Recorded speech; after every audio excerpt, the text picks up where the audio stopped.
আলহামদুলিল্লাহ রাব্বিল আলামিন ওয়াসসালাতু ওয়াসসালামু আলা নবিয়িনা মুহাম্মদ ওয়া আলিহি ওয়া আসহাবিহি আজমাইন আম্মা বা'দ ফাকাদ ক্বালা আল্লাহু তাবারাকা ওয়া তাআলা আউযু বিল্লাহি মিনাশ শাইতানির রাজীম ইউকাল্লিবুল্লাহুল লাইলা ওয়ান নাহার ইন্না ফী যালিকা লা'iবরাতান লিউলিল আবসার। সম্মানিত ভাই বন্ধুগণ, বাংলাদেশ, ভারত এবং মধ্যপ্রাচ্য সহ পৃথিবীর বিরাট এক অংশ জুড়ে শুরু হয়েছে গ্রীষ্মকাল বা গরমের সিজন। এই গ্রীষ্মকাল বা গরমের সিজন উপলক্ষে আমরা আমাদের ত্বকের যত্ন, শরীরের যত্ন কিভাবে নেব সেটা মোটামুটি আমাদের অনেকখানি জানা আছে, না জানলে আমরা জানার চেষ্টা করি। কিন্তু এই গরমে, এই গ্রীষ্মে একজন মুমিন তার ঈমান এবং আমলেরও যত্ন নেওয়ার কি আছে, ব্যাপার এবং বিষয় আছে। তো সে বিষয়ে আজকে কিছু কথা আরজ করবো ইনশাআল্লাহ। ওমা তৌফিক ইল্লা বিল্লাহ।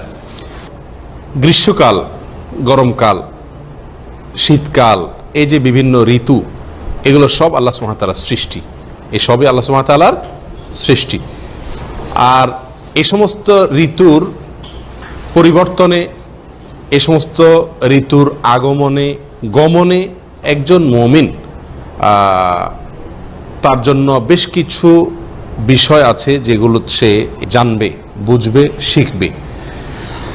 কোরআন এবং সুন্নাহর দৃষ্টিতে শীতের সিজন উপলক্ষে বেশ কিছু বিষয়ে যত্ন নিতে হয়। যেমন ওযুর বিষয়ে শীতের সিজনে যত্ন নিতে হয়। চামড়া শুকনা থাকে, ত্বক শুকনা থাকে, ভালো করে ওযুর পানি আমাদের স্কিনে পৌঁছে না, সেই ব্যাপারে যত্ন নিতে হয়। চাপাচাপি করে ওযু রাখা, এই অভ্যাসটা ত্যাগ করতে হয়। শীতের সিজন উপলক্ষে আরও অনেকগুলো নির্দেশনা কোরআন সুন্নাহর আলোকে আমাদের জন্য পালনীয়, করণীয় চলে আসে। ঠিক তেমনিভাবে এই গ্রীষ্মকাল বা গরমকাল আসলেও একজন মুমিন সেই গ্রীষ্মকাল থেকে, গরমের সিজন থেকে তার ঈমানের, তার আমলের, তার চিন্তার, তার চেতনার, তার কর্মের যত্ন নিতে হয়। ত্বকের যত্ন যেরকম নিতে হয়, এরকম ঈমান, আমল এবং চিন্তা কর্মেরও কি নিতে হয়, যত্ন নিতে হয়। গ্রীষ্মকাল বা গরমের যে সিজন শুরু হয়েছে, এই মৌসুম, এই গরমের সিজন বা গ্রীষ্মকাল উপলক্ষে একজন ঈমানদারের জন্য কোরআন এবং হাদিসের দৃষ্টিতে 7টি করণীয় আমরা খুঁজে পাই। কয়টি করণীয় ভাই? 7টি। তার প্রথম করণীয় হলো, একজন ঈমানদার একটি নতুন ঋতুর টার্নিং পয়েন্টে দাঁড়িয়ে, মোড়ে দাঁড়িয়ে সে চিন্তা করবে, ভাববে, এই ঋতু থেকে আমার শেখার, জানার কি আছে, সে চিন্তা ভাবনা করবে। এই ঋতু নিয়ে সে কি করবে? চিন্তা ভাবনা করবে। আল্লাহ সুবহানাহু ওয়া তাআলা কোরআনে কারীমের সূরা নূরের 44 নম্বর আয়াতে ইরশাদ করেন, ইউকাল্লিবুল্লাহুল লাইলা ওয়ান নাহার। আল্লাহ তাআলা দিন এবং রাতের পরিবর্তন করে। দিন এবং রাতের কি করে? পরিবর্তন আল্লাহ তাআলা করেন। ইন্না ফী যালিকা লা'iবরাতান লিউলিল আবসার। নিশ্চয়ই রাত এবং দিনের পরিবর্তনে যাদের চক্ষু আছে, যাদের অন্তর্চক্ষু আছে, যারা জ্ঞানী, তাদের জন্য শিক্ষার বিষয় রয়েছে। তো রাত এবং দিনের পরিবর্তনে যদি আমাদের জন্য শিক্ষার বিষয় থাকে, ঋতুর পরিবর্তনে শিক্ষার বিষয় থাকবে কি থাকবে না? সামান্য কয়েক ঘন্টার রাত, কয়েক ঘন্টার দিন, এটির গমন এবং আগমন আমাদেরকে অনেক কিছু শেখায়। তাই যদি হয় তাহলে বিশাল বড় ঋতু, কয়েক মাস ব্যাপী যে ঋতু হয়ে থাকে, এই সমস্ত ঋতুগুলো আমাদেরকে, ঋতুর পরিবর্তন, গমন আগমনও আমাদেরকে কি দেয়? অনেক কিছু শেখায়। আল্লাহ সুবহানাহু ওয়া তাআলা সূরা আলে ইমরানের ভিতরে জ্ঞানী লোকদের আলামত বলতে গিয়ে, বিবেকবান, বুদ্ধিমান লোকদের আলামত এবং তাদের পরিচয় দিতে গিয়ে আল্লাহ সুবহানাহু ওয়া তাআলা বলেছেন, আল্লাযীনা ইয়াযকুরুনাল্লাহা কিয়ামান ওয়া কুউদা ওয়া আলা জুনুবিহিম ওয়া ইয়াতাফাক্কারুনা ফি খালকিস সামাওয়াতি ওয়াল আরদ। যারা দাঁড়িয়ে, বসে, শুয়ে, সর্বাবস্থায় আল্লাহর স্মরণ করে, জ্ঞানী লোক তারা। এবং আল্লাহর সৃষ্টি, আসমান এবং জমিনে আল্লাহ সুবহানাহু ওয়া তাআলা যত কিছু সৃষ্টি করেছেন, এই আল্লাহ সুবহানাহু ওয়া তাআলার সমস্ত সৃষ্টি নিয়ে তারা কি করে? চিন্তা ভাবনা, গবেষণা করে। তাহলে একজন ঈমানদার, একটি নতুন ঋতু, এই গ্রীষ্ম শুরু হয়েছে, এই উপলক্ষে একজন ঈমানদার ভাববে। কি ভাববে? 2টি প্রধান ভাবনার বিষয় আছে। প্রথমত, গ্রীষ্মকালের এই যে প্রচণ্ড গরম, বিশেষ করে আমাদের দেশে আমরা জানি গত কয়েকদিন ধরে প্রচণ্ড গরম পড়ছে, সারা দেশ পুড়ছে গ্রীষ্মের গরমে। এই যে গ্রীষ্মের গরমে সারা দেশ পুড়ছে, এত প্রচণ্ড গরমে একজন মুমিন মৌলিকভাবে তার 2টি বিষয় ভাবনা চলে আসবে তার মাথায়। নাম্বার 1, সে গ্রীষ্মের এই দাবদাহ দেখে তার মনে পড়ে যাবে কিয়ামতের ময়দানের কথা। তার মন চলে যাবে কিয়ামতের ময়দানের দিকে, যে এই গরম, সূর্য শত শত, হাজার হাজার, লক্ষ লক্ষ, কোটি কোটি মাইল দূরে, সেখান থেকে সূর্যের তাপ যদি এত বেশি আমাকে কষ্ট দিতে পারে, এটা যদি আমাকে এত কষ্ট দেয়, তাহলে সেই সূর্যটি যখন কিয়ামতের দিন আমার মাথার উপরে চলে আসবে, আল্লাহ সুবহানাহু ওয়া তাআলা মাথার উপরে স্থাপন করবেন। সহিহ মুসলিমের হাদিসে নবী সাল্লাল্লাহু আলাইহি ওয়াসাল্লাম ইরশাদ করেছেন, মিকদাদ ইবনে আসওয়াদ রাদিয়াল্লাহু তাআলা বর্ণনা করেছেন যে তুদনা শামসু ইয়াউমাল কিয়ামাতি মিনাল খালকি হাত্তা তাকুনা মিনহুম কামিকদারি মিল। 1 মিল পরিমাণ, মিল শব্দের অর্থ সুরমার শলাকাও হতে পারে, মিল শব্দের অর্থ রাস্তার যে মাইল সেটাও হতে পারে। এই 1 মাইল পরিমাণে যদি আমরা ধরি, তো 1 মাইল উপরে থাকবে সূর্য। এত কাছাকাছি নিয়ে আসা হবে সূর্যকে কিয়ামতের দিন, নবী সাল্লাল্লাহু আলাইহি ওয়াসাল্লাম বলছেন। এবং সূর্য এত কাছে আসার ফলে আমরা অনেকেই হয়তো ভাবতে পারি তাহলে তো মানুষ মারা যাওয়ার কথা। না, মারা তো যাবে না, কারণ মৃত্যু তো একবার আল্লাহ সুবহানাহু ওয়া তাআলা দিয়েছেন, আর কখনো মৃত্যু হবে না। মৃত্যুকে জবাই করে দেওয়া হবে। মৃত্যু বলতে কিছু আর থাকবে না, শুধু কষ্ট অতিবাহিত থাকবে, হয় সুখ না হয় দুঃখ, এই দুইটাই থাকবে। মৃত্যু আর আসবে না, সুখীদেরও মৃত্যু আসবে না, দুঃখীদেরও জাহান্নামীদেরও মৃত্যু আসবে না। প্রিয় ভাই বন্ধুগণ, 1 মাইল দূরে যদি সূর্য হয় মাথার, তাহলে সেদিনকার পরিস্থিতিটা কেমন হতে পারে? একজন ইমানদার গ্রীষ্মের রোদে দাঁড়িয়ে, গ্রীষ্মের গরম গায়ে লাগার সঙ্গে সঙ্গে তার দৃষ্টি চলে যাবে সেখানে। এটা হলো মুমিনের প্রথম করণীয়। গ্রীষ্মকাল উপলক্ষে মুমিনের প্রথম করণীয় হলো গ্রীষ্মের এই গরম থেকে সে শিক্ষা নিবে। এই গরম থেকে কি নিবে ভাই? শিক্ষা নিবে। কি শিক্ষা নিবে? 2টি শিক্ষা নিবে। 1, এই গরম যদি এত কষ্টদায়ক হয়, তাহলে কিয়ামতের দিনের গরম কত বেশি কষ্টদায়ক হবে যখন সূর্য মাথার মাত্র 1 মাইল দূরত্বে অবস্থান করবে। এবং দুনিয়ার এই গরম থেকে বাঁচার জন্য, দুনিয়ার এই গরম থেকে বাঁচার জন্য অনেক ব্যবস্থা আছে। আমরা ঘরে আশ্রয় নিতে পারি, ছায়া আশ্রয় নিতে পারি, এসি বা ফ্যান ব্যবহার করতে পারি। সেখানে কোনো এসি বা ফ্যানের ব্যবস্থা তো দূরের কথা, কোনো ছায়ার ব্যবস্থাও থাকবে না। একটি মাত্র ছায়ার ব্যবস্থাপনা থাকবে, সেটা হলো আল্লাহ সুবহানাহু ওয়া তাআলা আরশের ছায়া। একটি ছায়া, বিশাল বড় একটি ছায়ার ব্যবস্থাপনা থাকবে। সেখানে 7 শ্রেণীর লোক জায়গা পাবে। কয় শ্রেণীর লোক? বুখারী এবং মুসলিমের হাদিসে আসছে, নবী সাল্লাল্লাহু আলাইহি ওয়াসাল্লাম বলেছেন, সাবআতুন ইউযিল্লুহুমুল্লাহু ফি যিল্লিহি ইয়াওমা লা যিল্লা ইল্লা যিল্লু। যেদিন কোনো ছায়া থাকবে না, কোনো গাছের ছায়া থাকবে না, বিল্ডিং এর ছায়া থাকবে না, কোনো ছায়া থাকবে না, সবাই সূর্যের নিচে থাকবে সরাসরি। সেদিন আল্লাহ সুবহানাহু ওয়া তাআলা ছায়া দিবেন 7 ধরনের মানুষকে। কারা সে 7 ধরনের মানুষ?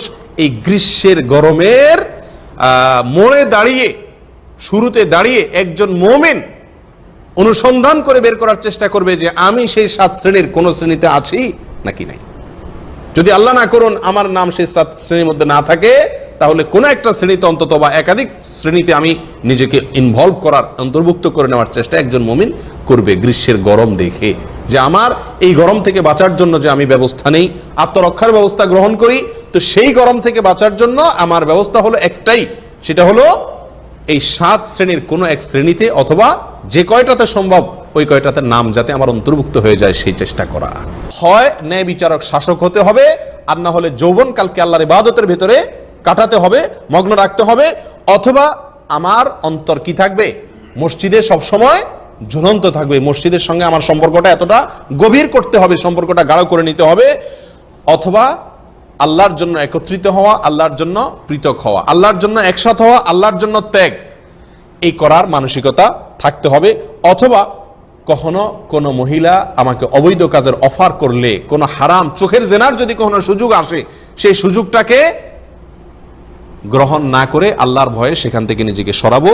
অথবা যখন দান করব তখন এমনভাবে দান করব কেউ দেখবে না, আল্লাহ ছাড়া অন্য কেউ, আর একাকী যখন হব আল্লাহর ভয়ে চোখের পানি আসবে।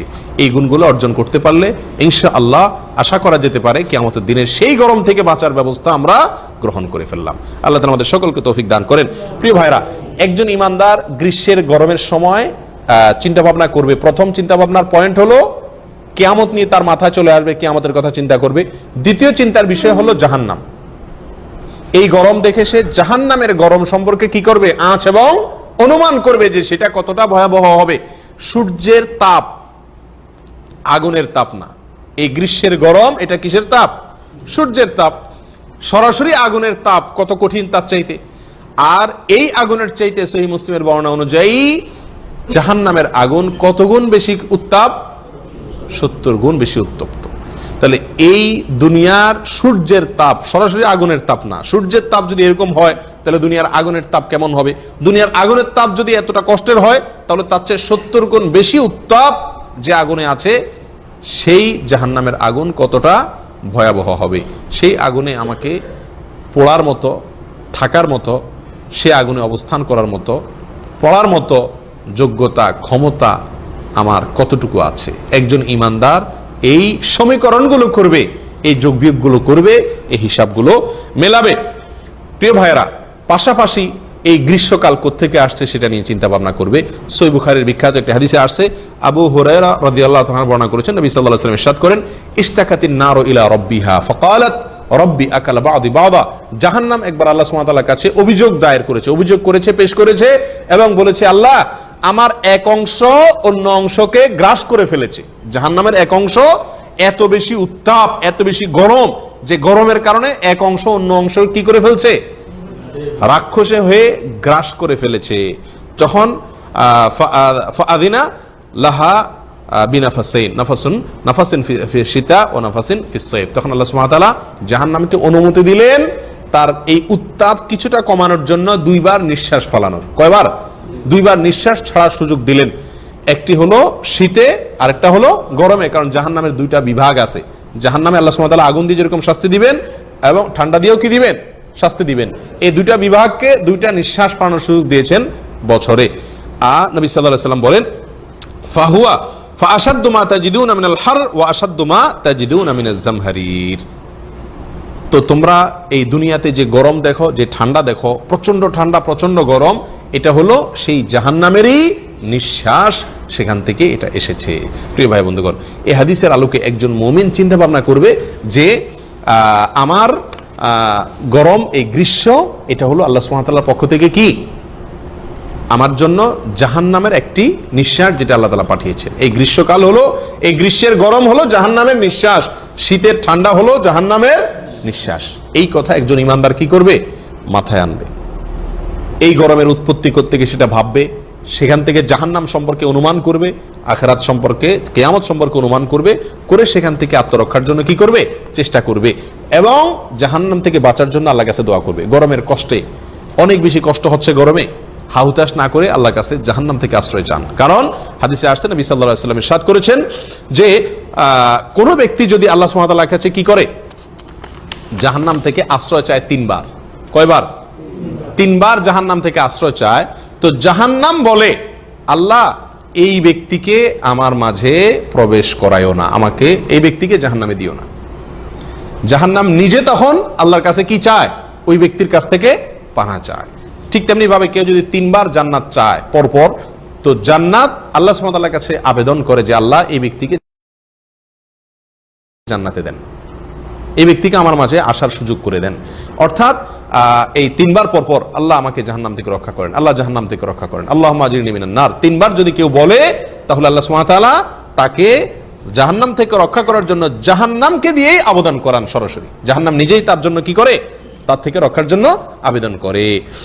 অতএব এখান থেকে বোঝা গেল যে গরমের কষ্টে প্রথম করণীয় হলো আমরা এই গ্রীষ্মের গরম থেকে শিক্ষা নেব, কিয়ামতের গরম সম্পর্কে আঁচ অনুমান করব, জাহান্নামের গরম সম্পর্কে আঁচ অনুমান করব এবং জাহান্নাম থেকে আত্মরক্ষার জন্য আল্লাহর কাছে এই গরমে কি করব? দোয়া করব। আল্লাহ তাআলা আমাদের সকলকে রক্ষা করেন এবং হেফাজত করেন। দ্বিতীয় যে করণীয়, গ্রীষ্মের সময়, গ্রীষ্মের এই ঋতুতে, গরমের এই সিজনে আমাদের দ্বিতীয় যে করণীয়, সেটি হলো নফল সিয়াম রাখা। বেশি বেশি কি করা? নফল সিয়াম রাখা। শীতের সিজনে নফল সিয়ামের ব্যাপারে নবী সাল্লাল্লাহু আলাইহি ওয়াসাল্লামের সুস্পষ্ট বক্তব্য আছে। আর গরমের সিজনে সাহাবা একরামের, সিনিয়র সাহাবীদের অনেকেই গরমের সিজনে খুব বেশি রোজা রাখতেন। কারণ গরমের সময় এক তো দিন বড় আয়তনে, দ্বিতীয়ত হলো আবার গরমের প্রচন্ডতার কারণে এই সময় রোজা রাখাটা একটু কি হয়? কষ্ট হয়। যেহেতু বেশি কষ্ট হয়, সেজন্য একজন মানুষ আল্লাহর খুব নিকটবর্তী হওয়ার কি থাকে? সুযোগ সৃষ্টি হয়। কারণ যে আমলে যত বেশি কষ্ট হয়, সে আমলে আল্লাহ সুবহানাহু ওয়া তাআলাকে কত বেশি খুশি করা যায়। আপনি আপনার স্ত্রীকে ভালোবাসেন, আপনি আপনার কফিল বা মালিকের আনুগত্য করেন, সাধারণভাবে সবসময় কথা মানেন, কিন্তু একটা কষ্টের সময় যদি আপনি কষ্ট করে তার আনুগত্য করেন, কষ্ট করে ভালোবাসা প্রকাশ করতে পারেন, তাহলে তার অন্তর খুব বেশি আপনি জয় করার সুযোগ পাবেন কি পাবেন না? ঠিক তেমনি ভাবে এই গরমের সিজনে নফল সিয়াম রাখলে আল্লাহ সুবহানাহু ওয়া তাআলার এরকম নিকটে মানুষ যেতে পারে যে গরমের কষ্ট উপেক্ষা করে দিন বড় হওয়া সত্ত্বেও আমার বান্দা আমাকে খুশি করার চেষ্টা করছে। আল্লাহ সুবহানাহু ওয়া তাআলার রহম এবং দয়া সে খুব বেশি পাবে কি পাবে না? এই জন্য এই দিনগুলোতে খুব বেশি নফল সিয়ামের চেষ্টা করতেন সাহাবায়ে কেরাম। আমাদের আয়েশা রাদিয়াল্লাহু তাআলা আনহা থেকে পাওয়া যায় যে তিনি এই গরমের সিজনে কি করতেন? নফল সিয়ামের পরে যত্ন নিতেন। আবু বকর সিদ্দিক রাদিয়াল্লাহু তাআলা থেকে পাওয়া যায় যে তিনিও কি করতেন? এই গরমের সিজনে নফল সিয়াম রাখার চেষ্টা করতেন। ওমর ফারুক রাদিয়াল্লাহু তাআলা আনহু জীবন সায়ান্নে এসে মৃত্যুর আগ মুহূর্তে তার প্রখ্যাত ছেলে আরেক প্রখ্যাত সাহাবী আব্দুল্লাহ ইবনে ওমর রাদিয়াল্লাহু তাআলা আনহুকে ওসিয়ত করে গিয়েছিলেন যে বাবা আমার মৃত্যুর পরে খেয়াল রাখবে গরমের দিনে বেশি বেশি নফল সিয়াম রাখার চেষ্টা করবে, আল্লাহ তাআলার কাছে নৈকট্য অর্জন করার সুবিধার্থে। এক সাহাবী, বিখ্যাত সাহাবী মুআয ইবনে জাবাল রাদিয়াল্লাহু তাআলা আনহু নবী সাল্লাল্লাহু আলাইহি সাল্লামের অত্যন্ত কাছের সাহাবী, যিনি ইয়ামানের গভর্নর হিসেবে নিযুক্ত করেছিলেন যাকে নবী সাল্লাল্লাহু আলাইহি সাল্লাম, সেই মুআয ইবনে জাবাল রাদিয়াল্লাহু তাআলা আনহু মৃত্যুশয্যায় যখন শায়িত তখন তিনি কাঁদছিলেন। আশপাশের লোকেরা জিজ্ঞাসা করলো যে আপনি কেন কাঁদছেন? মৃত্যুর কষ্টের কারণে? মৃত্যুর যে কষ্ট হয় সেই কষ্টের কারণে আপনি কি কাঁদছেন? তখন তিনি বলছেন না, আমি মৃত্যুর কষ্টের কারণে কাঁদছি যে তা নয়, দুনিয়া ছেড়ে চলে যাচ্ছি সেই আফসোসেও আমি কাঁদছি যে তা নয়, বরং আমি কাঁদছি কেন? ওয়ালাকিন্নী আবকি আলা জামাইল হাওয়াজির, আমি জমা ফি শিদ্দাতিল হার ওয়া কিয়ামুল লাইলিন ফি শিতা, অর্থাৎ শীতের সময় রাত জাগা কষ্ট না? শীতের সময় উঠে দাঁড়িয়ে ওই সময়ে নফল নামাজ পড়া, আর গরমের সময় দিনের বেলায় নফল রোজা রাখা। এই যে সুযোগটা আমার মৃত্যুর মাধ্যমে, সেই সুযোগটা আমি চিরতরে হাতছাড়া করব। আমার মালিককে, আমার আল্লাহকে খুশি করার এক বিরাট সুযোগ ছিল যে সবাই শুয়ে আছে, আমি আরামের ঘুম ছেড়ে দিয়ে দাঁড়িয়ে গেছি আল্লাহর দরবারে ইবাদতে।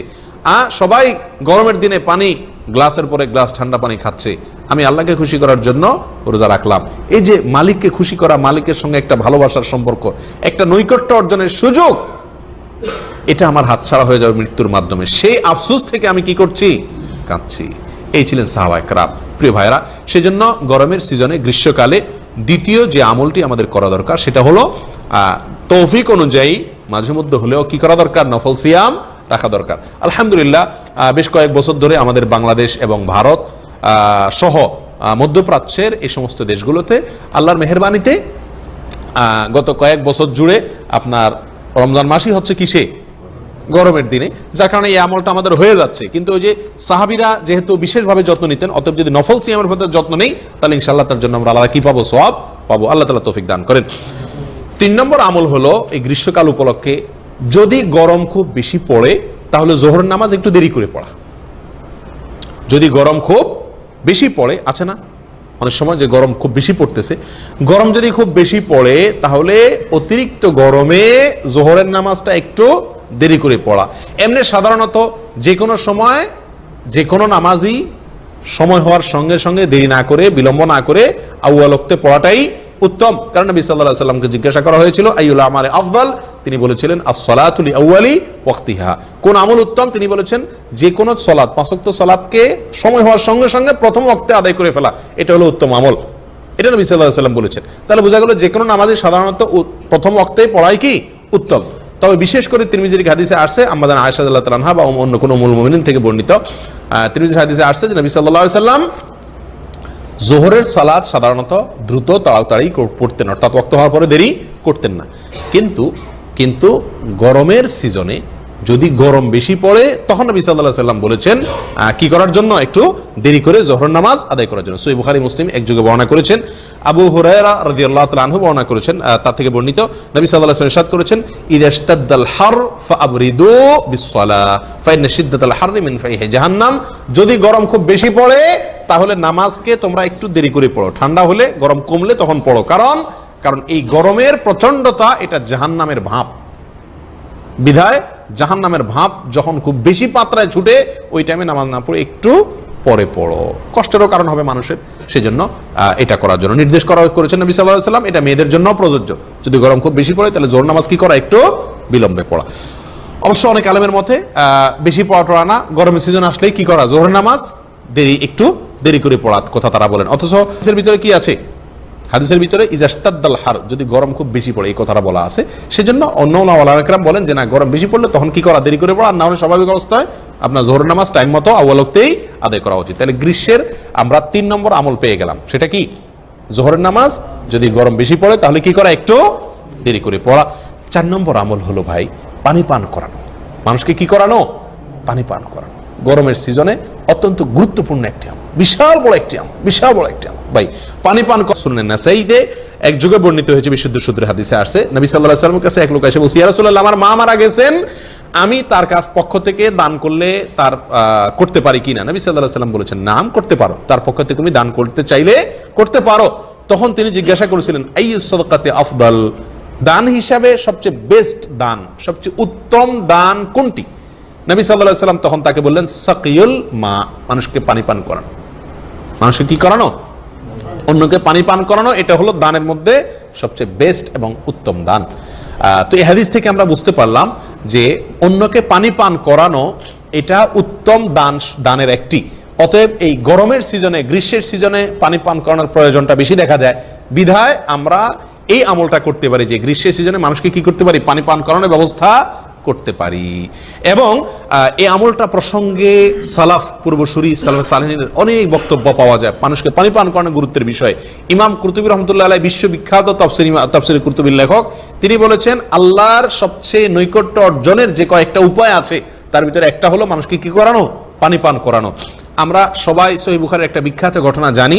বনী ইসরাইলের এক মহিলা পাপিষ্ঠা ছিলেন, জেনাকারিনী ছিলেন এবং অনেক বেশি অপরাধী ছিলেন। এই মহিলা রাস্তা দিয়ে যাচ্ছেন, দেখছেন একটি কুকুর পিপাসার্ত, তৃষ্ণার আতিশয্যে সে মারা যাওয়ার উপক্রম। ওই মুহূর্তে সে ভদ্র মহিলা দেখলেন যে পাশে কূপের কাছে ধুকে ধুকে কুকুরটা মারা যাচ্ছে তৃষ্ণায়। তিনি তখন তার ওড়নাকে ছেড়ে দিয়ে কূপে ভিজায়া উঠায়া ওইটাকে চিবায়া কুকুরকে পানি পান করালেন এবং কুকুর বেঁচে গেল। এই যে কুকুরকে কষ্টের মুহূর্তে পানি পান করালেন, এই উসিলায় আল্লাহ সুবহানাহু ওয়া তাআলা তার সব গুনাহ মাফ করে দিয়েছেন। এই হাদিস থেকে, বুখারীর হাদিস থেকে অনেক সালাফ বলেন, কেউ যদি নিজের অপরাধ অনেক বেশি হয়ে গেছে, মনে হয় যে আমি আল্লাহর কাছে অনেক বেশি গুনাহ করে ফেলেছি, বিশেষ করে জেনার গুনাহ, অন্যান্য গুনাহ আমি অনেক বেশি হয়ে গেছে, এটা যদি কারোর মনে হয়, সেই জন্য মানুষকে পানি পান করায়। কারণ আল্লাহ তাআলা এই মহিলাকে, এই ব্যভিচারিণী জেনাকারিণী মহিলাকে আল্লাহ তাআলা কি করছেন? ক্ষমা করেছেন। কিসের মাধ্যমে? এই পানি পান করানোর মাধ্যমে। এই আমলটা আমাদের সমাজে নাই বললেই চলে। আলহামদুলিল্লাহ, আমরা যারা সৌদি আরবে আছি, মধ্যপ্রাচ্যে আছি, আমরা জানি মধ্যপ্রাচ্যের মানুষ কিরকম একজন আরেকজনকে পানি পান করার জন্য অস্থির হয়ে যায়। গতকালকে না আজকে দুপুরে আমি গাড়ি স্টার্ট দিছি, মাত্র বের হবো অফিস থেকে, বের হয়ে এক লোক এসে আমাকে মানে একরকম জোর করে একটা ঠান্ডা পানি এসে দিয়ে গেল। আমাকে না, শুধু আশপাশে যারা আছে সবাইকে দিয়ে গেল। বুঝলাম যে সে কার্টুন নিয়ে ঘুরতেছে পানি দেওয়ার জন্য। প্রিয় ভাইয়েরা, হয়তো আমরা অনেকে বলবো যে আরাবিয়ানদের পয়সার অভাব নাই, এই জন্য এরা এত দিচ্ছে, আমার দেশের মানুষের পয়সার অভাব। আপনাকে তো বলে নাই কেউ ওই দোকান থেকে ঠান্ডা পানির বোতল কিনে আনে দিতে। আপনি বাসা থেকে ঠান্ডা পানি নিয়ে মানুষকে খাওয়ান না, এটা পাখির জন্য পানির ব্যবস্থা করেন না। খুব সহজ তো, আমাকে যার যার সামর্থ্য অনুযায়ী তো আল্লাহ তাআলা জিজ্ঞাসা করবেন। আমাকে তো বলা হচ্ছে না যে মিনারেল ওয়াটার কিনে কিনে মানুষকে খাওয়াইতে হবে। আমি তো বিভিন্নভাবে মানুষকে পানি পান করাতে পারি। প্রিয় ভাইয়েরা, পাবলিক প্লেসে এদেশে আমরা জানি যে রাস্তাঘাটে বিভিন্ন জায়গায় পানি বিতরণ করা মানুষের একটা মানে শখে পরিণত হয়ে গেছে। গরিব ধনী কিচ্ছু নাই, সবাই চেষ্টা করে গরমের সময় কাউকে একটু কি কারণ পানি পান করানো। এই জিনিসটা আমাদের দেশে একেবারে বিলুপ্ত বললেই চলে, কোথাও পাওয়া যায় না। অথচ পাবলিক প্লেসগুলোতে পানির ট্যাঙ্কি বসানো যেতে পারে, টেপ বসানো যেতে পারে যাতে মানুষ পানি খায়। এরকম ভাবে মিনারেল ওয়াটার কিনে মানুষকে দেওয়া যেতে পারে বিশেষ বিশেষ সময়। এগুলো আমাদের করা দরকার। আল্লাহ তাআলা আমাদেরকে আমলের তৌফিক দান করেন। আমরা পানির জন্য, মানুষকে পানি পান করানোর জন্য স্থায়ী একটা ব্যবস্থা আমাদের দেশের সাথে যেটা সামঞ্জস্যপূর্ণ উপযোগী সেটা করতে পারি, এটা হচ্ছে টিউবওয়েল করা। যে সমস্ত এলাকাতে টিউবওয়েল নাই সে সমস্ত এলাকা মানুষকে আমি কি করে দিলাম? টিউবওয়েল করে দিলাম। গরমের সময় শীতল পানি মানুষ খাবে আর আমি সওয়াব পেতে থাকবো ইনশাআল্লাহ। আল্লাহ তাআলা আমাদেরকে সকলকে তৌফিক দান করেন।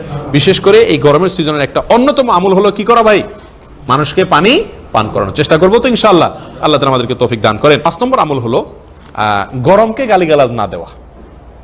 গরমের সিজনকে কি না দেওয়া? গালিগালাজ না করা। প্রিয় ভাইরা, আমাদের অনেকের বদভ্যাস আছে, গরম বেশি হলে গরমের মা বাপ 14 গোষ্ঠীর নাম ধরে গালিগালাজ করি। এই বদভ্যাসটা আছে না অনেকের মধ্যে, যে আরে শালার অমুকের তমুকের, আর বাকিটা কইলাম না, এরকম বলে না? শালার গরম, শালির গরম, আরো কি। এই যে গরমকে কি দেওয়া হচ্ছে? গালি দেওয়া হচ্ছে। আমাদের অভ্যাসগুলো আল্লাহ মাফ করুক, মুখগুলো এত বেশি খারাপ হয়ে গেছে। একটা ইটের সাথে উষ্টা খাইলে ইটের 14 গোষ্ঠী ধরে, ইটের কোনো গোষ্ঠী আছে? ইটের মা বাপ আছে? ইটের মা বাপ 14 গোষ্ঠী ধরে অমুকের বাচ্চা তমুকের বাচ্চা, আমরা গালিগালাজ শুরু করে দিই। এই যে অযথা গালিগালাজ গুলো করি, এই সম্পর্কে আজকে একটা হাদিস আপনাদেরকে শোনাতে চাই, অত্যন্ত গুরুত্বপূর্ণ, শিক্ষণীয় এবং আমাদেরকে কঠোরভাবে সাবধান এবং সতর্ক হওয়ার শিক্ষা দেয় এই হাদিসটা। সেটি হলো নবী সাল্লাল্লাহু আলাইহি সাল্লাম থেকে আব্দুল্লাহ ইবনে আব্বাস রাদিয়াল্লাহু তাআলা বর্ণনা করেছেন, সুনানে তিরমিজিতে বিশুদ্ধ সূত্রে বর্ণিত হয়েছে যে নবী সাল্লাল্লাহু আলাইহি সাল্লাম ইরশাদ করেছেন, ইন্নাহু মান লাআনা শাইআন লাইসা লাহু বিআহলিন রাজাআতিল লা'নাতু আলাইহি। যদি কেউ এমন কোন বস্তুকে লানত দেয়, গালি দেয়, অভিশাপ দেয়, বদদোয়া দেয়, যেই বস্তু আসলে গালি পড়ার মতো বস্তু না, একটা ইট গরমের গায়ে তো আর গালি পড়বে না, এরকম অপাত্রে যদি কেউ গালিগালাজ বা অভিশাপ করে তাহলে সেই অভিশাপ তার উপরেই ফিরে এসে পড়ে। কত বড় জঘন্য কথা! তার অভিশাপ ওই ব্যক্তির উপরেই ফিরে এসে পতিত হয়। প্রিয় ভাইরা, এই জন্য গরম যত কষ্ট দেখ, যত কষ্ট হোক, কারেন্ট নাই, কষ্ট হচ্ছে গরমে, এই জন্য গরমের মা বাপ তুলে বা যে কোনো ভাবে গরমকে কি করা যাবে না, গালমন্দ করা যাবে না, অশ্লীল কোনো কথা বলা যাবে না, বাজে কোনো মন্তব্য করা যাবে না। কারণ সহিহ বুখারীর হাদিসে আসছে যে আল্লাহ সুবহানাহু ওয়া তাআলা হাদিসে কুদসিতে বলেছেন যে বনি আদম বা মানুষেরা আমাকে কষ্ট দেয়। কিভাবে কষ্ট দেয়? তারা সময়কে গালি দেয়। সময়কে, এই যে সিজন গরম ঠান্ডা বিভিন্ন সময়কে তারা কি করে? গালি দেয়। অথচ এই সময় আমার নিয়ন্ত্রণে। আল্লাহ সুবহানাহু ওয়া তাআলা বলেন আমি এই সময়কে পরিবর্তন করি। অতএব সময়কে গালি দেওয়া মানেই প্রকারান্তরে আল্লাহকে কি দেওয়া? গালি দেওয়া। আর তাছাড়া নবী সাল্লাল্লাহু আলাইহি সাল্লাম বলেছেন মুমিন কখনো কি হতে পারে না? লাআন, তাআন, ফাহিশ, বাজি হতে পারে না। অর্থাৎ অশ্লীল, বাজে মন্তব্যকারী, ফালতু কথা, নিচু কথাবার্তা, গালমন্দ করা, অভিশাপ করা, এগুলা কোনো মুমিনের কি হতে পারে না? স্বভাব হতে পারে না। অতএব গরমের সিজনের আরেকটি গুরুত্বপূর্ণ লক্ষণীয় আমল হলো যাতে গরমের আতিশয্যে বা গরমের কষ্টে আমাদের মুখ দিয়ে কি না হয়? গালমন্দ বের না হয়, বাজে মন্তব্য বের না হয়, সে বিষয়ে কি করা? সাবধান হওয়া, সবর করা, জাহান্নামের কথা স্মরণ করে সবর ইখতিয়ার করা দরকার। তাবুকের যুদ্ধে আল্লাহ সুবহানাহু ওয়া তাআলা যখন নির্দেশ করেছেন জিহাদে বের হওয়ার জন্য, তখন কিছু মুনাফিক মদিনায় থেকে গিয়েছিল, যায় নাই।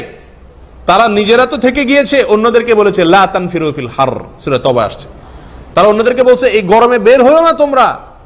আল্লাহ সুবহানাহু ওয়া তাআলা আয়াত নাযিল করেন নবী সাল্লাল্লাহু আলাইহি ওয়াসাল্লামকে বলছেন আপনি বলে দিন, কুল নারু জাহান্নামা আশাদ্দু হাররা, হে মুনাফিকরা যারা আজকের এই গরমের কষ্ট দেখা বের হচ্ছ না, জাহান্নামের আগুন, জাহান্নামের কষ্ট, উত্তাপ এর চাইতে অনেক বেশি। যারা গরমের কষ্ট দেখা জোহরের নামাজ মসজিদে পড়তে যাইতেছেন না, তারা এই আয়াতটি মাথা রাখবেন যে জাহান্নামের আগুন এর চাইতে অনেক বেশি উত্তপ্ত থাকবে। অতএব এই দুনিয়ার আগুনকে সবর করতে হবে, হজম করতে হবে আল্লাহর ইবাদত করার খাতিরে। আল্লাহ তাআলা তৌফিক দান করেন। প্রিয় ভাইরা, 6 নম্বর যে আমলটি কথা বলবো গ্রীষ্মকাল উপলক্ষে, সেটা হলো গ্রীষ্মের গরমে ঘাম সৃষ্টি হয় শরীরে, আর এই ঘাম থেকে দুর্গন্ধের সৃষ্টি হয়। আমাদের অনেক কাজকাম, অনেক সময় জনসমাগমে বা মানুষের সাথে কাজকাম বেশি, তাই না? তো এই ক্ষেত্রে আপনার পাবলিক প্লেসে যখন যাব, জনসমাগমে যখন যাব, আমার ঘামের দুর্গন্ধে যাতে কেউ কষ্ট না আসে পায় সেই ব্যবস্থা আমরা রাখবো। ঠিক আছে তো ভাই? গোসল করে যাওয়ার ব্যবস্থা থাকলে গোসল করে যাব, আর যদি গোসল করে যাওয়ার ব্যবস্থা না থাকে অন্তত ঘামের গন্ধে যাতে কারো কষ্ট না হয় সেজন্য সুগন্ধি ব্যবহার করবো ইনশাআল্লাহ, আতর ইত্যাদি ব্যবহার করার চেষ্টা করব। আমাদেরকে ইসলাম শিক্ষা দিয়েছে শুক্রবারে মুমিনদের সবচেয়ে বড় সমাগম হয় জুমার দিনে, জুমার মসজিদে। সেদিনে নবী সাল্লাল্লাহু আলাইহি ওয়াসাল্লাম নির্দেশ করেছেন আমরা যেন গোসল করে আসি, কারণ আমার ঘামের গন্ধে যেন অন্য আশপাশে মুসল্লিদের কি না হয়? কষ্ট না হয়। আজকাল মসজিদেও নামাজ দাঁড়ালেও দেখা যায় অনেক লোকের গায়ের গন্ধে বা ঘামের গন্ধে আশপাশে মুসল্লিদের কি হয়? কষ্ট হয়। অথচ শুধু মুসল্লিদের নয়, সহিহ মুসলিমের বর্ণনা যায় নবী সাল্লাল্লাহু আলাইহি ওয়াসাল্লাম বলেছেন তাতাআজ্জাল মালাইকাতু বিমা ইয়াতাআজ্জা বিহি বনু আদম, মানুষ যেই কারণে কষ্ট পায় সেটার কারণে ফেরেশতারাও কি পান? কষ্ট পান। অতএব মসজিদে আমি দুর্গন্ধযুক্ত শরীর নিয়ে যদি আসি গরমের দিনে, তাহলে সেটা অন্য মুসল্লি ভাইয়েরও কষ্ট হবে, আবার তাতে কি হবে? ফেরেশতাদেরও কষ্ট হবে, ডবল গুনাহ হবে। আর মসজিদের বাইরেও এই বিধান প্রযোজ্য। আপনি অফিসে যাচ্ছেন, মিটিংয়ে যাচ্ছেন, বাজারে যাচ্ছেন, রুমে যাচ্ছেন, আপনার যদি মনে হয় শরীরে এত বেশি দুর্গন্ধ যে আশপাশের লোকের কষ্ট হবে, তাহলে সেই দুর্গন্ধ দূর করার জন্য গোসল করা অথবা সুগন্ধি ব্যবহার করা আমাদের কর্তব্য। গরমের সিজনে এই জিনিসটা আমাদের কি করা দরকার? খেয়ালে রাখা দরকার। এবং সর্বশেষ গ্রীষ্মকাল উপলক্ষে সর্বশেষ যে লক্ষণীয় বিষয় আছে, করণীয় বিষয় আছে, সেটা হলো মানুষের ছায়ার যে ব্যবস্থাপনা আল্লাহ সুবহানাহু ওয়া তাআলা রেখেছেন, কুদরতি ছায়ার ব্যবস্থাপনা, গাছের ছায়া অথবা ছাউনি দিয়ে যে ছায়ার ব্যবস্থাগুলো আছে, এরকম মানুষের ছায়ার জায়গাগুলোতে পেশাব পায়খানা না করা স্পষ্ট হাদিসে আলাদা নিষেধ আছে। এক হাদিসে আসছে নবী সাল্লাল্লাহু আলাইহি সাল্লাম ছায়াদার বৃক্ষ, ছায়াদার গাছ, বিশেষ করে বড়ই গাছের কথা বলা হয়েছে, কারণ বড়ই গাছ আরব দেশে একটু বেশি পরিমাণে পাওয়া যায় এবং বড় আকারে হয় এবং ছায়া হয় মোটামুটি। এছাড়া বড়ই গাছ ছাড়া ছায়ালা গাছে দেশে আরবে বিশেষ করে আপনারা লক্ষ্য করছেন নাই বললেই চলে, তখনকার যুগে ছিলই না হয়তো। তো এই বড়ই গাছ সম্পর্কে মুহাদ্দিসিন কিরাম বলেন নবী সাল্লাল্লাহু আলাইহি ওয়াসাল্লাম এই জন্য নিষেধ করেছেন যে সেটা ছায়া দিত। আর ছায়ার কারণে নবী সাল্লাল্লাহু আলাইহি ওয়াসাল্লাম বলেছেন বিনা প্রয়োজনে একান্ত বাধ্য না হলে, কোনো ঝামেলায় না পড়লে বড়ই গাছ যদি কেউ কাটে জাহান্নামে যাবে, যদি কেউ বড়ই গাছ কাটে। এখানে বড়ই গাছ বলতে উদ্দেশ্য হলো ছায়াদার গাছ, রাস্তার আশেপাশে যে গাছগুলো আছে এগুলো যদি কেউ কাটে নিষেধ। এই জন্য ভাই লক্ষ্য রাখতে হবে এই গ্রীষ্মকাল উপলক্ষে রাস্তার আশেপাশে যদি কোনো গাছপালা থাকে বা কোনো কিছু থাকে যেখান থেকে মানুষ বা কোনো পশু পাখি কি করতে পারে, ছায়া পেতে পারে, সেটা যেন আমার দ্বারায় ভাঙা কাটা নষ্ট করার কাজটি না হয়, এই বিষয়টা লক্ষ্য রাখতে হবে। তাহলে মানুষের ছায়া যাতে নষ্ট না হয় সেদিকে আমাদের কি করতে হবে, খেয়াল রাখতে হবে। এই মোট 7টি আমল গ্রীষ্মকাল উপলক্ষে আমরা করব। আবার আমি এক নজরে বলে দিচ্ছি। প্রথম কাজ হলো কি ভাই, গ্রীষ্মকাল উপলক্ষে একজন মুমিন চিন্তা ভাবনা করবে, এই গ্রীষ্মকাল দেখে সে শিক্ষা নিবে, এই গ্রীষ্মকাল তাকে স্মরণ করিয়ে দেয়, শিক্ষা দিয়ে যায় যে কিয়ামতের ময়দানের গরম যখন সূর্য আরো কাছে থাকবে তখন উত্তাপের মাত্রা কেমন থাকবে এবং জাহান্নামের আগুনের ভয়াবহতা কত বেশি থাকবে। এই কথা চিন্তা করে শিক্ষা নিয়ে একজন মুমিন তার প্রথম করণীয় হলো জাহান্নাম থেকে কি চাবে, আল্লাহর কাছে আশ্রয় চাইবে। গরমের তাপে ওরে মারে ওরে বাপরে না বলে বলবে আল্লাহ জাহান্নামের আগুন থেকে আমাকে রক্ষা করেন, তাহলে ওইটা কত ভয়াবহ হবে, ঠিক না? এবং কিয়ামতের দিনে যেন আরশের নিচে ছায়া পাওয়া যায় সেজন্য 7 শ্রেণী কোন এক শ্রেণীতে অন্তর্ভুক্ত হওয়ার চেষ্টা করতে হবে। 1 নম্বর করণীয় গেল। নাম্বার 2, জোহরের সালাত এটা যদি গরম খুব বেশি পড়ে তাহলে একটু দেরি করে পড়তে হবে, আর যদি স্বাভাবিক থাকে তাহলে আউয়াল ওয়াক্তে পড়বে। নাম্বার 3, নফল সিয়াম গরমের সিজনে যদি রাখার সুযোগ থাকে, তৌফিক থাকে, অন্তত কিছু হলেও রাখা আল্লাহকে খুশি করার জন্য নিজের কষ্টকে সহ্য করে। 4 নম্বর আমল হলো মানুষকে পানি পান করানো, সাধ্য অনুযায়ী সামর্থ্য অনুযায়ী গরমের সিজনে পানি দেওয়ার ব্যবস্থা করেন যদি সেরকম ব্যবস্থাপনা থাকে। 5 নম্বর আমল কি ভাই, গরমের উত্তাপ বা এই গরমের সিজনটাকে কি না দেওয়া, গালি না দেওয়া। 6 নম্বর আমল হলো এই গরম উপলক্ষে শরীরে দুর্গন্ধ সৃষ্টি হয়ে সেটা যেন অন্যের কষ্টের কারণ না হয় সেদিকে কি করা, খেয়াল রাখা। 7 নম্বর আমল হলো এই গরমের সিজনে ছায়া দেওয়ার মতো কোনো জায়গা সেটা যেন ছায়াটা যেন নষ্ট না হয় আমার কারণে, আমার কোনো আচরণে, পেশাব পায়খানার কারণে, বা ওইটাকে ব্যবহার অনুপযোগী না করি। বিশেষ করে ছায়াদার বৃক্ষ যেন না কাটি, বিশেষ করে গ্রীষ্মকালে সেই জিনিসটার প্রতি খেয়াল করা। এই মোট 7টা করণীয়। আল্লাহ তাআলা আমাদের সকলকে আমল তৌফিক